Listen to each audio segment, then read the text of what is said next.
harusnya beban pembuktian itu adanya di Pak Jokowi. Ya. Kenapa? Karena yang dibuktikan itu adalah sesuatu milik dia. Ya. Kan nggak mungkin Roy Suryo Dr. Tiva suruh membuktikan. Ya. Karena dia tidak memegang ijazahnya, kecuali Roy Suryo dipinjemin ijazah, tidak negarawan, tidak kemudian menunjukkan ijazah, dan dia akan janjinya saya akan tunjukkan di depan sidang. Satu kaki sudah patah.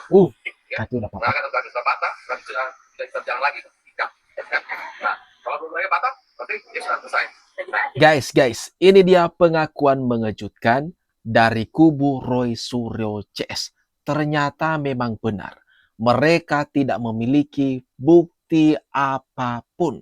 Akhirnya, mereka ini berkeinginan untuk meminjam ijazah Bapak Jokowi. Waduh, ini konyol banget teman-teman. Mari kita tonton videonya sampai habis ya. Memang ada bahasa Latinnya, siapa yang mendalilkan, dia yang harus membuktikan. Tetapi kalau dalil itu tidak bisa dibuktikan, ya sudah, cabut laporan, cabut tuntutan, karena nggak bisa dibuktikan.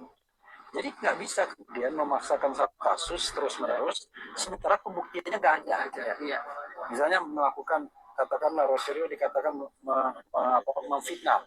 Bagaimana mengukur dia memfitnah sementara ijazahnya sendiri tidak bisa dibuktikan asli atau palsu? Nah, tapi saya ingin tambahkan, dalam kasus ini harusnya beban pembuktian itu adanya di Pak Jokowi. Ya. Kenapa? Karena yang dibuktikan itu adalah sesuatu milik dia. Ya. Kan nggak mungkin Roy Suryo Dr. Tiva suruh membuktikan. Ya. Karena dia tidak memegang ijazahnya, kecuali Roy Suryo dipinjemin ijazah, potret, suruh buktikan. Ya. Itu baru. Refli Harun teman-teman mengatakan kecuali Roy Suryo dipinjamin ijazahnya Bapak Jokowi dipotret. Waduh, ngaku sendiri teman-teman. Dengan pernyataan seperti ini berarti kubu mereka memang tidak memiliki bukti apapun. Nah, dalilnya kan memang yang menuduh, yang membuktikan. Sekarang kewalahan sendiri teman-teman. Jadi gini Bang, Polda itu kan sudah melimpahkan berkasnya itu ke Kejaksaan, tapi belum ada penetapan dari P21 dari Kejaksaan. Artinya kan ini masih di penyidikan dari kepolisian juga kan gitu. Nah, terutama dari Roy Suryo sendiri ini masih mendatangi Kejagung untuk meminta kasus ini dihentikan. Demi hukum. Jadi langkah Roy Suryo untuk minta menghentikan kasus ini di Kejati, ya, tadi sudah mengatakan bahwa satu kaki sudah patah. Ya. Kaki sudah patah. Kaki sudah patah, kaki sudah tidak bisa jalan lagi. Ya. Nah, kalau dua-duanya patah, berarti dia sudah selesai. Nah, jadi makanya dari sini kita melihat bahwa kan menandakan bahwa jejaknya Rizwan akan diikuti, tapi sebetulnya sudah dikatakan terlambat karena proses itu sudah masuk di tahap mau P21, mungkin lagi bolak-balik nih P21. Nah, kenapa prosedur begitu? Seharusnya dia maju terus saja kalau dia yakin itu biasanya itu palsu. Dengan tapi persidangan, kan saya katakan, aku aja nggak perlu dia cabut-cabut, nggak perlu dia ketakutan dengan kasusnya tersangka. Nah, berarti kalau dia takut dengan tersangka, ada sesuatu hal yang kita anggap selama ini dia melakukan pembohongan publik. Nah. Selama ini Roy Suryo telah melakukan, diduga kuat melakukan pembohongan publik. Ngapain repot-repot minta ke Kejaksaan supaya kasus ini, perkara ini dihentikan? Lanjut aja dong. Gas terus kalau memang memiliki bukti. Tapi nyata-nyatanya teman-teman, fakta-fakta di lapangannya, mereka ini tercium aroma-aroma bakalan masuk buih. Untuk mendesak kasus ini agar segera dihentikan karena sudah tidak layak, sudah melanggar banyak aturan perundang-undangan dan baik formil maupun material, terutama formil.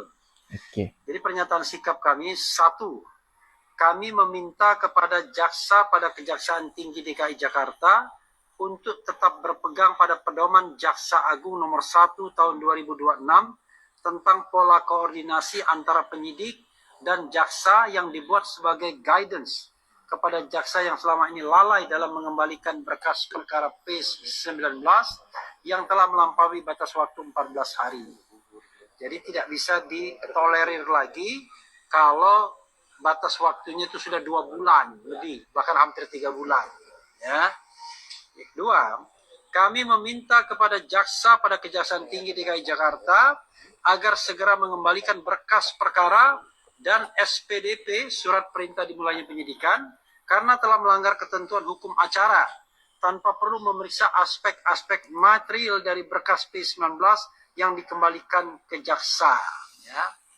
Refli Harun bicara, teman-teman, meminta supaya perkara ini dihentikan, meminta kepada kejaksaan supaya menghentikan dan mengembalikan seluruh berkas-berkas soal perkara ijazah Bapak Jokowi. Konyol banget, teman-teman. Ngotot supaya perkara ini dihentikan, tapi enggan minta maaf, enggan mengakui kesalahan, enggan mengajukan restoratif justice. Tetap ngotot mengatakan kalau ini salah Bapak Jokowi, ini salahnya Jokowi, kenapa Pak Jokowi tidak menunjukkan ijazahnya. Logikanya kok dibalik-balik gitu loh. Itu yang tak habis pikir kita dengan kubu penuduh ijazah Bapak Jokowi palsu ini. Aneh banget, teman-teman. Gimana nih kalau menurut pendapat kawan-kawan? Komen-komen di bawah. Tidak negarawan, tidak kemudian menunjukkan ijazah dan dia akan janjinya saya akan tunjukkan di depan sidang. Bohong. Sudah banyak sidang, ada sidang CLS, ada sidang di Solo ya, ada sekarang juga CLS juga di Jakarta, ada sidang PMH waktu itu, nggak pernah dia sekalipun datang. Pak Jokowi kalau lagi ngajukan gugatan ke pengadilan, kok Pak Jokowi nggak datang gitu kan? Ya, Pak Jokowi nggak pernah ada, barangkali itu yang menjadi persoalan. Saya gugat juga nggak datang misalnya. Orang lain maksud saya, bukan saya. Orang lain menggugat. Itu ada narasi semacam itu. Ada orang lain menggugat, Pak Jokowi nggak datang. Ya karena memang di dalam hukum acara perdata ya, itu berbeda dengan hukum acara pidana. Kalau hukum acara perdata ya itu sifatnya seorang lawyer tuh aktif. Ya, aktif mewakili daripada kepada kepentingan klien. Betul. Tapi berbeda dengan kasus pidana. Walaupun aktif, tapi punya kewajiban. Si pelapor itu juga harus hadir dan menerangkan persoalan-persoalan apa yang dilaporkan, persoalannya apa, terus keadaan-keadaan hukumnya juga bagaimana. Itu harus dijelaskan di depan persidangan gitu. Ini jawaban karena ngotot banget Roy Suryo. Lagian kan sidang-sidang yang lalu itu kan Roy Suryo dan kawan-kawan belum mengenakan rompi orange ya kan, belum P21 soal laporan sendiri Bapak Jokowi.